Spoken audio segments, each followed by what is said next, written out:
लग्नांमध्ये आपण बघतो की किन्नर देवतांना बोलवलं जातं. एक ग्रुप बोलवला जातो. ते डान्स करतात. म्हणजे हो, नृत्य हो. अगदी, करतात. अगदी, अगदी. तर त्याचं काय महत्त्व आहे लग्नांमध्ये? का बोलवलं पाहिजे? देव, दानव, यक्ष, गंधर्व आणि किन्नर हे देवाचे सेवेकरी होते. यक्ष, गंधर्व आणि किन्नर. आता यक्ष काय करतात? गान करतात. म्हणजे यक्षगान तुम्ही ऐकलंय? गायक हां, हां. ते त्या संप्रदायातून मोडतात, की यक्ष हे गायक याच्यातून मोडतात.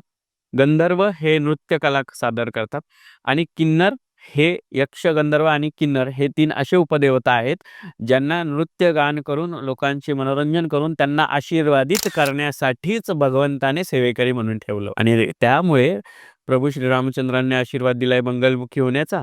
सो यक्ष, गंधर्व आणि किन्नर यांनी एकत्रितपणे आत्ता जो समुदाय तुम्ही पाहत आहे, की कोणी वाजवताना, ढोलक वाजवताना दिसतं, कोणी गाणी गाताना दिसतं, कोणी नाचताना दिसतं आणि त्यातून हळदीमध्ये, लग्नामध्ये, जन्माच्या वेळी, बारशाच्या वेळी खूप साऱ्या ठिकाणी जेव्हा एखाद्या शॉप्स असेल, ओपनिंग असेल, खूप साऱ्या ठिकाणी तुम्हाला जिथे शुभ कार्य चालू असेल, त्या ठिकाणी तुम्हाला हे यक्ष, गंधर्व आणि किन्नर स्वरूपामध्ये देवता दिसतात दिसतात. आणि ते तुमच्याकडनं बधाई घेतात. बधाई मीन्स व्हॉट? की तुम्ही हे चांगलं काम केलं आहे, तर ह्या चांगल्या कामासाठी तुम्ही आम्हाला दक्षिणा द्या. त्याच्या स्वरूपात आम्ही तुम्हाला भरभरून भरभराटी हो, समृद्धी ऐश्वर्य मिळो म्हणून तुम्हाला आशीर्वादित करू. पूर्ण व्हिडिओ बघण्यासाठी YouTubeवर जाऊन बँटर विथ चेतन सर्च करा.